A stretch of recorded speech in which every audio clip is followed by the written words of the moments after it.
here at the Race Relations Institute at Fisk University here in Nashville, Tennessee. Today is Friday, July 14th, the year 2000. I'm classified as a non-white person, and I'm here at the Race Relations Institute because I'm interested in understanding about the system of racism, white supremacy, with the intent, ultimately, of ending the system of racism, white supremacy. If you would please state your name and tell us why you're here. My name's Farrell Winfrey. I live in Roane County in East Tennessee. I'm here because I recognize the white supremacy system of racism. I recognize that, and with the acknowledgement that it exists, then there falls on me a responsibility to try to do something to stop that, to cause that discrepancy in privilege and in justice, and when it becomes your responsibility, then you have to try to do something. And I'm here to learn. I came because of the names of the people that I saw that were going to be here, and I knew I could learn from them. I'm white. Now, when I say that, my people a long time ago came up with these little check marks that we have to check, which we are white. And in reality, it's white or non-white. You know, they break that down into a lot of we break that down into a lot of different groups. But the fact that I do not know in my ancestry of any one being in my ancestry, the line, I don't know of any one being there that was non-white. So I put that little check mark where white is. And then that makes me the problem. So I'm here to try to learn how I can try to solve that problem. Okay. Yes, over the last couple of days, I've had the opportunity to participate in formal group discussions with you, with other white people and other non-white people. And I must say that in my experience in dialoguing about racism with white people and non-white people, I have never experienced a person who classifies themselves as white being so honest and forthright and providing helpful insights about racism to non-white people. So I want to say we appreciate your participation and your disclosures to us towards the objective of solving the problem, ending racism. That adage of the most I can do is the least I can do. See, that's a reality. What we have done for hundreds of years, it can never be undone with words. But words can bring an understanding, and until that understanding comes, that brings an awareness to my people of what they have and are doing, things are not ever going to change. The changes have to come from action, but the action have to be brought about by words. So I praise God if that has happened, and if I've been able to be a part of that, then I praise Him for it, and I thank you for saying it. Mm-hmm. Yeah, it's been my experience that when people who are classified as non-white dialogue with people who classify themselves as white about racism, emotion tends to really run high. And so I really appreciate that you believe, as we believe, as you stated, that truth is more important than comfort, because oftentimes non-white people feel embarrassed and white people feel offended when a discussion about racism occurs. So we look forward to doing what I believe is the Creator's will, and that is for us to live in truth, not Yes. in denial and deceit. Yes. And I recognize that that is necessary in order to end racism. Could you begin by stating what your perspective is about the existence of racism? Just talk about what it is. I agree with the principle, the theory, the principle that racism is prejudice plus power.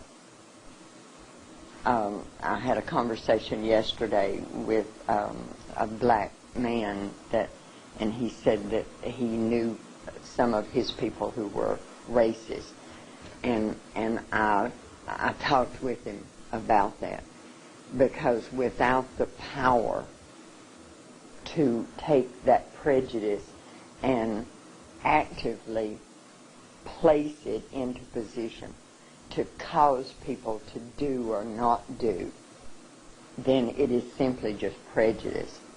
And I believe that, so that's the premise from which I come, that racism, you have to have that power in order for there to be racism. And most white people would look at me and say, I don't have any power. But we do have power. We have power just getting up in the morning and looking in the mirror and not having to think about race. That places us into a position to where our minds are clear and that it's a problem that we don't have to deal with. We don't think about it because we don't have to think about it. It's not something that completely controls our lives. So there, from the very beginning, when we wake up of the morning, then we have an advantage, and that advantage comes from the color of the skin. When we go into a store and we're not assumed that we're going to be a shoplifter simply because of the color of our skin, that is an advantage. When I walk down the street and I'm more safe, now that's not saying nothing would happen ever to me, but I would be more safe walking down the street alone than you would be. That is racism, because of that unequal playing field that's there, that gives me advantage simply because of the color of my skin. Then that's what's wrong. See, the fact that there's anything out there. I've been accused of betraying my people, my race, my faith, my gender, everything, because of the beliefs that I have, that when we take advantage of those things, then we are being white supremacists. Because most people, when they think about someone that's white supremacist, they're thinking about the guy in the fatigues and he's in the woods and he's shooting and target. But I am being white supremacist when I accept an establishment that gives me more than it gives you.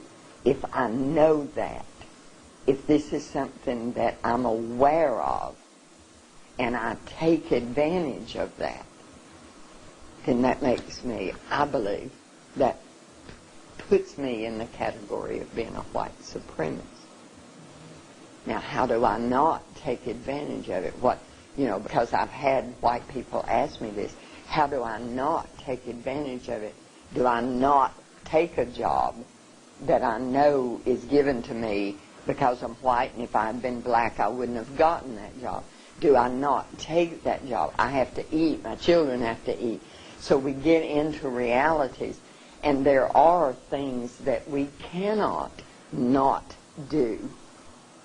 So we are white supremacists because we are taking advantage of a system. But what we have to do, what we must do, is to try to stop that system from being as it is. Try to undermine that system in any way that is legal and not going to land you in jail, hopefully, rightfully land you in jail. But you have to fight it. You have to try to stop it. But that still doesn't stop you from taking advantage, because every day of your life as a white person, all day, every day, everything that you do, everywhere you go, you are taking advantage of being white. Most of my people, they don't think about that. They've never had to think about that, which is the greatest advantage of being white. They don't have to think about it. It's not a determining factor in their life. That is a conscious factor. And I'm talking too much. No, you're not talking too much. Please. As a person who classifies himself as white, and even as white supremacist, as you have just stated, what specifically do you view your role to be as you interact with other people who classify themselves as white? I've said for a long time, God's placed me on a path that there's not many other footprints on that path. There are some. Thaddeus Stevens he's one of my heroes. Most white people wouldn't have any idea who he is. I have the responsibility to try to change him. I don't actively celebrate the 4th of July because you don't have freedom. You're not free. You have oppression every day of your life. If you have children, when those children are born, you have to immediately begin to teach them what they cannot do in order to survive. And I love the Lord. Everything that I do is because I read the Scripture and I see direction that's given to me that I don't hear white preachers preaching. See, I don't hear it in the pulpit. And I don't understand why I don't hear it in the pulpit. So my response, I'm the one that causes it. It's not, I don't understand white people that talk and in their words the blame is placed on the recipient of the oppression. Like, okay, the oppression is here, so get out of the way and then you're not going to be oppressed anymore. That's not how it works. I am the oppressor, so the responsibility is mine to stop that.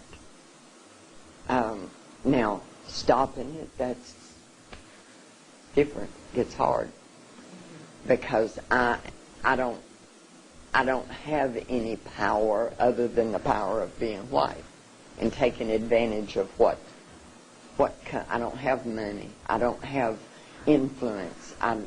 So how I stop it, I don't really have anything except a big mouth and words that I know are wrong when I see are wrong. And if something's wrong, God says it's your responsibility to change it. And I know we don't want a sermon here, but I believe He's going to hold us accountable for the things that we've done and are doing, and do not try to make a difference to change. And when I stand in front of Him, I want to have some of those things where He's going to say, I know you worked at this. Everybody always wants to know what's your angle, especially non-white people. What is it? Why are you doing this? And of course that comes from 500 years of white people not doing anything good unless there's something in it for them, and I understand that. And in a way, I'm in that same category there. I have children. I have grandchildren, more grandchildren on the way. I don't want those children growing up having to dodge bullets.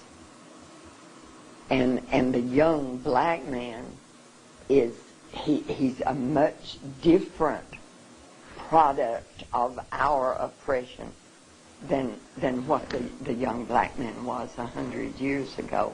I don't want my children in a civil war in this country between black and white.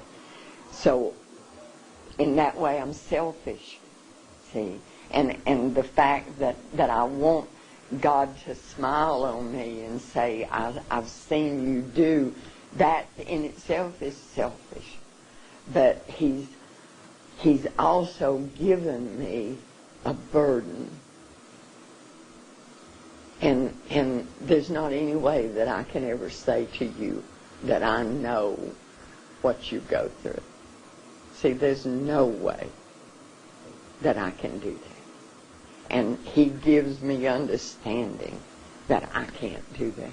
I can't know what your life is because of the color of your skin, because of the amount of melanin that God placed in your skin. I can't know that, but He has given me a heart to hear the pain when your child is mistreated because of the color of that child's skin, that beautiful child. He's given me the ability to have a small degree of understanding about that. And for me not to act on it would be unforgivable in His sight. How did you come to this level of understanding and the decision to speak the way you speak and do what you do? Because as you said, for instance, you don't hear from the pulpit from white preachers who read the scripture and promote and encourage Christian living, for instance. But yet your faith path seems to be the same, yet you have a different perspective. What influencing factors caused you to be where you are? I don't want it to sound trite when I say that God reached down and touched me at an early age. I had, excuse me, if any of my kinfolk ever see this, then I'll lose more than what I've lost already. I was born into a family where my father was an overt racist, my mother was a covert racist. But both of them had very strong, I always felt like my mother was more dangerous in that respect. But so it was not something that came to me from training as childhood. But I was also born with cardiac lesion. And through that, I was different from other children because I was so ill at a certain period of time when other children were out running playing. So I was different, which gave me an understanding of what it was like, how people felt to be different. And then as I got older, this knowledge that these things were wrong, as I acted on those things, things happened to me, adverse things. I belonged to a Southern Baptist church. I was saved in that church. And I was thrown out of that church in my early 20s, which was back in the 60s, because I taught that racism was wrong in a Sunday school class. I was asked to leave that church, and the elder of the church, the deacon of the church that came to me and talked to me about it the first time was my grandfather. And he said, you can't say these things. And I said, I can't not say these things. And so he came back with other deacons and they asked me. So it's been a process. But then when my youngest son was in the 7th grade, he brought home with him a young black male child that was in his class. And he came in, and my children have always believed that with my mouth I could make anything right. I could speak. And he came in, and John, the African-American child's name, he stayed outside. And Mark came in, and Mark said to me, Mama, I've got a friend, and you've got to help him. And when we talked, John was a big, strong, athletic child. And if someone called him a word, if they called him nigger, if they said something, then he just got mad, fought. And Mark said, he's going to kill somebody and end up in jail. You got to talk to him. You got to help him. And because of the circumstances, he was the child of a single mother, and her job was second shift. It evolved in that he stayed with us from Sunday night when his mother went to work until Friday afternoon when he would go home and then be with his mother and his sisters in the afternoons and the weekend, and she would bring him back. So he lived with us, and we would get threats because we lived in a white neighborhood and John was living with us. Mark, it reached a point where Mark would be more angry than John would at the things that would happen at school because they loved each other. They cared about each other. We had one bed in their bedroom, so they traded out. One slept on the floor and the other one had the bed, and the next night it reversed, But through him, because he constantly had to fight. He wouldn't do anything, but he had to fight. And through this, I really got a taste of what your people go through. I didn't understand how he felt, but I got a taste of it. And the lesson that I was trying to give him, that Mark kept saying, Mama, talk to him, you got to, was, John, if they say something to you and it causes a reaction in you, that even if you whip them, they've still controlled what you've done. They've still been the one that caused the reaction or the reaction in you. And through this, but, so many stories of injustice for him. And the things that we went through as a family because of our association, just simply because we loved him. All of these things. See, God doesn't set you on a path and not prepare you for that path. So all of these things, being different myself, being struck down by my own people, because of what I believe, and then loving someone. I'm not sure any white person could ever enter into this battle and be on this side of the firing line unless they love someone of color. Because most of us isolate ourselves. We can get up in the morning, go to work, go shopping, go do everything in our life that has to be done without coming in contact with you. So unless we love someone, we don't know what you think, what you feel. And don't tell me my best friend is, because I hear that all the time. My best friend is black. I don't want to hear that. I hear that a lot too. Mm-hmm. If you've stated that you're interested in solving this problem and ending racism, in your view, if the system of racism, white supremacy, is ended, what benefits would white people experience?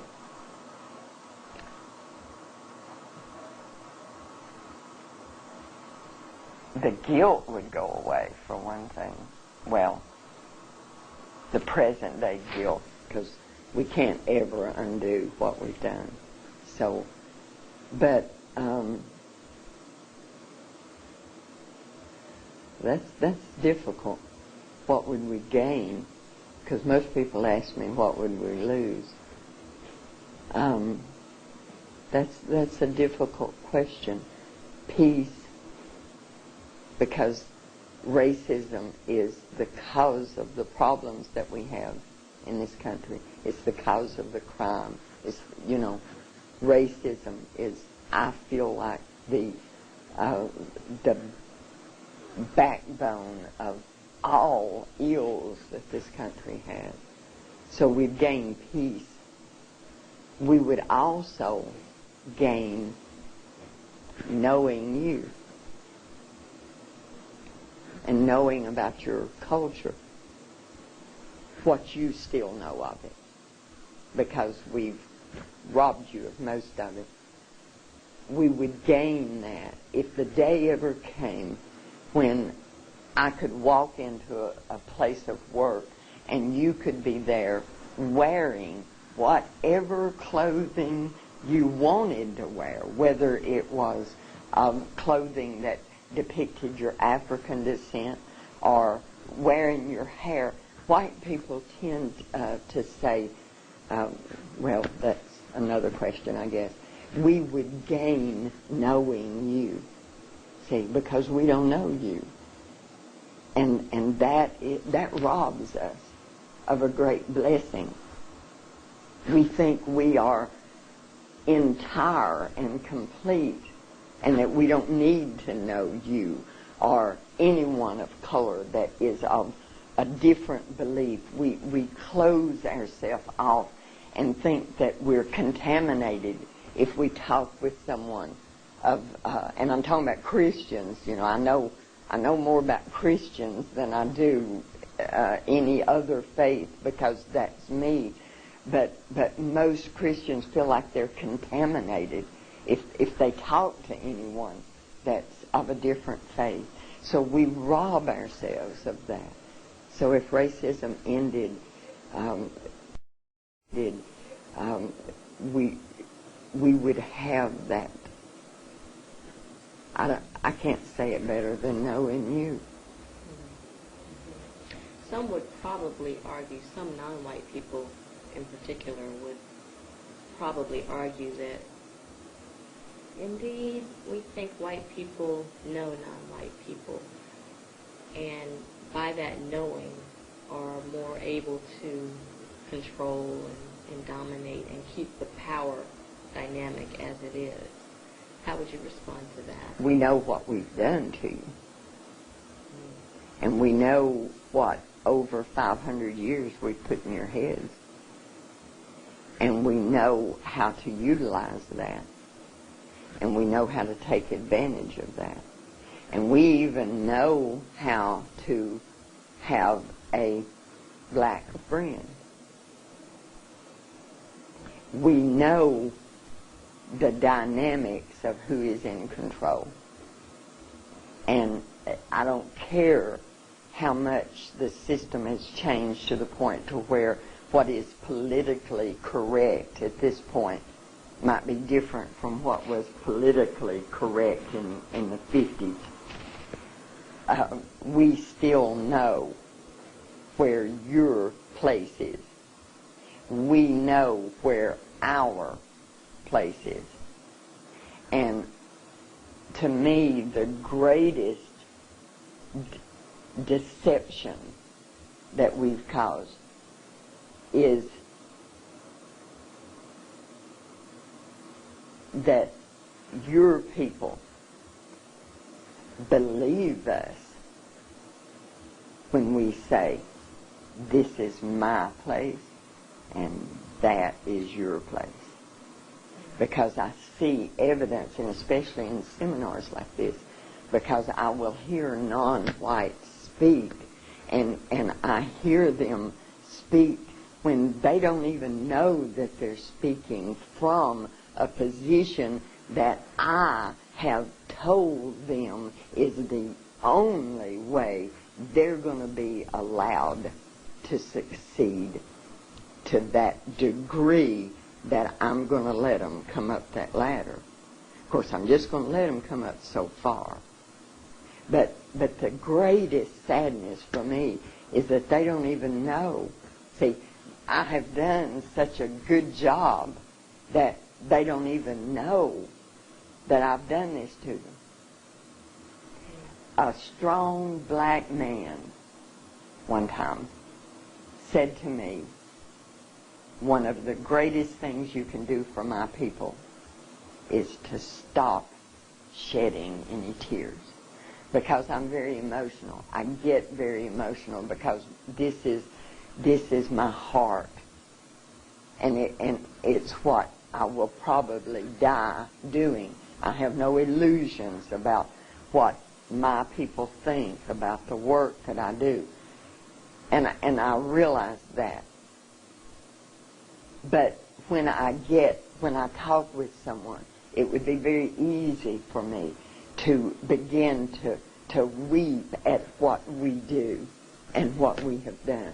And he said to me, you must stop the tears, because my people are so conditioned to putting their arms around you and comforting you when you weep, then they are no longer strong.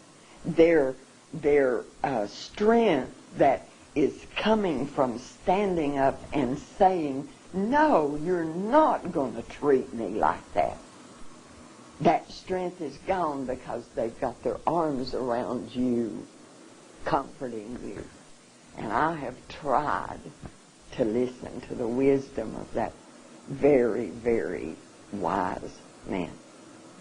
I can't always, When I sat in that room the other night, when the author of Without Sanctuary, when he was speaking and those pictures were there of the lynchings, the methods that we have used to keep control, I wept, that I could. But when I wept, his words came back to me, because all around me, the non-white people would reach out and comfort me. My God, there in front of, I don't understand it. See, I don't understand the closeness that your people have with the Mother Earth, with the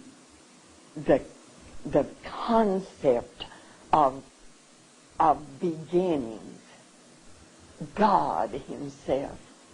There is so much of that in you that you can forgive me and comfort me when I'm weeping at what I've done to you. See, that's beyond it's beyond my understanding. I don't understand the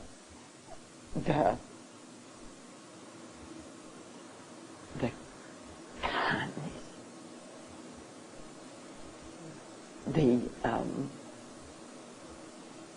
and I say the word forgiveness, and God forgive me for saying the word forgiveness, because another very wise black man said to me, don't ever ask my people for forgiveness, because the word forgiveness means the ratification of a debt. If someone owes you money and you forgive that debt, then they don't owe you anymore. And I don't want to ever be a part of, for even a moment between just the two of us, eradicating any part of the debt that I owe you, because it's a just debt. And it's a debt that needs to be repaid to the fullness of my ability to repay. So what I say to you is, I apologize for what my people, for what I've done to you, to your ancestors, to your children, and unless we're successful here, to your grandchildren. I apologize. And I mean that. See? And to any non-white that hears me. But I don't ask your forgiveness. Did I go off?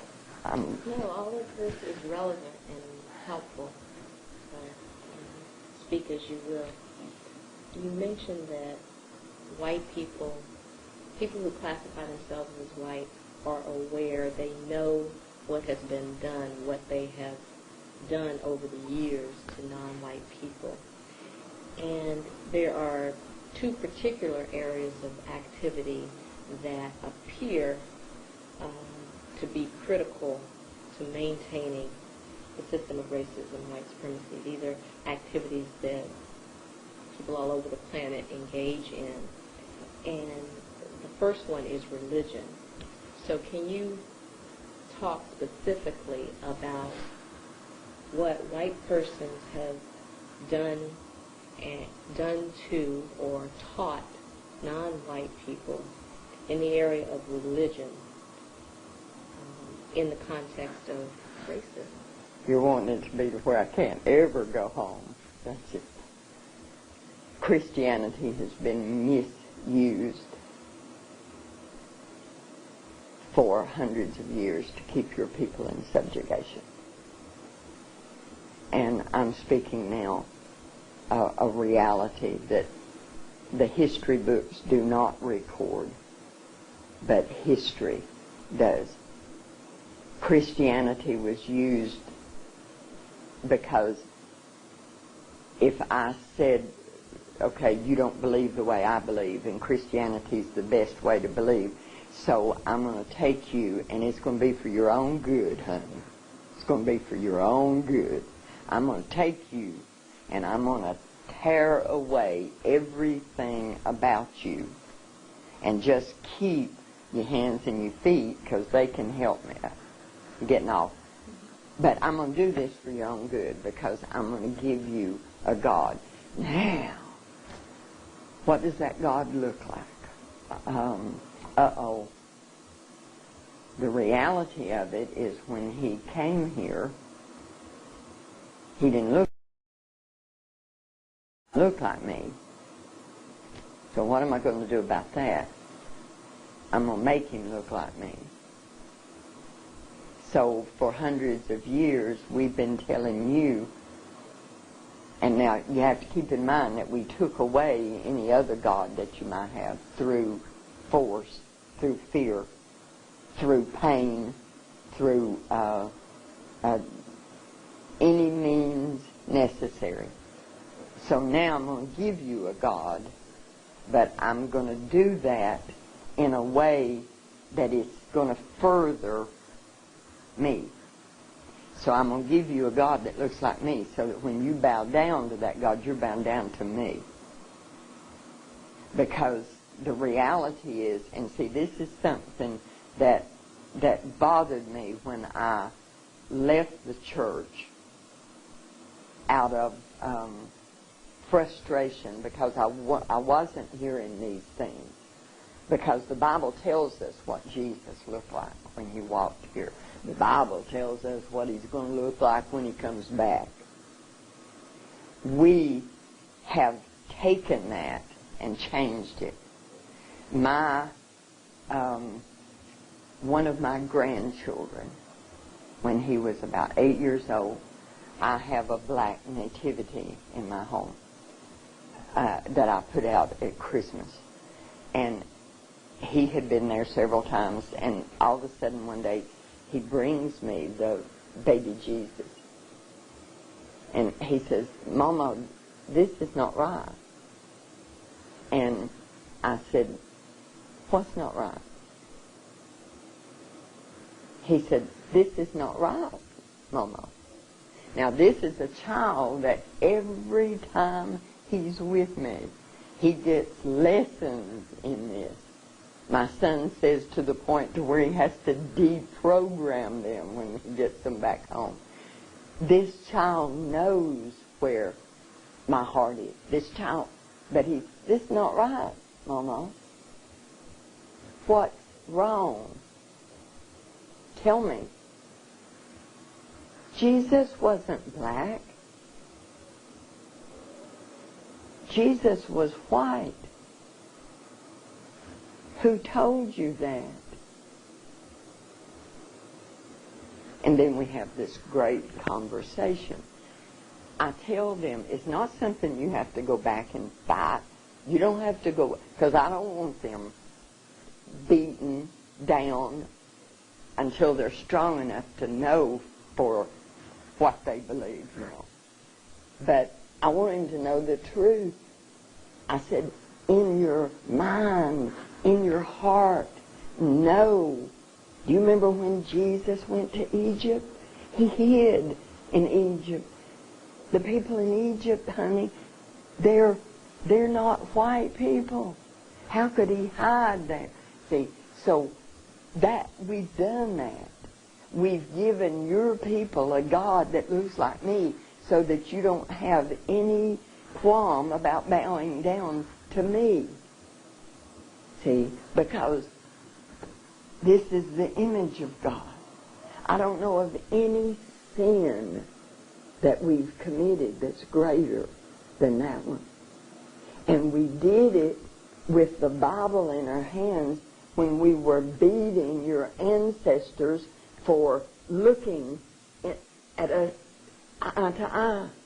And we're quoting to them from this scripture. Even if we allowed them to have their own ministers, which there wasn't many of because we didn't allow them to read. But if we said, okay, you can have your church. This is my plantation. I'm going to do what I want with it. You can have your church. But then spies were sent. And those spies would stand outside the church, and that man would be beaten, perhaps killed, if he preached anything other than 3 sermons. And those 3 sermons were turn the other cheek, obey your master, and it's going to get better one of these days. God's going to take care of all of it. You're going to be in a happy, happy land. So put up with what you're putting up with now. And we made your people preach that to your people. And it's still being done. It's still being done. Those are the sermons that your people hear. Those sermons are what causes your people to comfort me when I do something that's wrong. We've taken Christianity in the same way the Klan has taken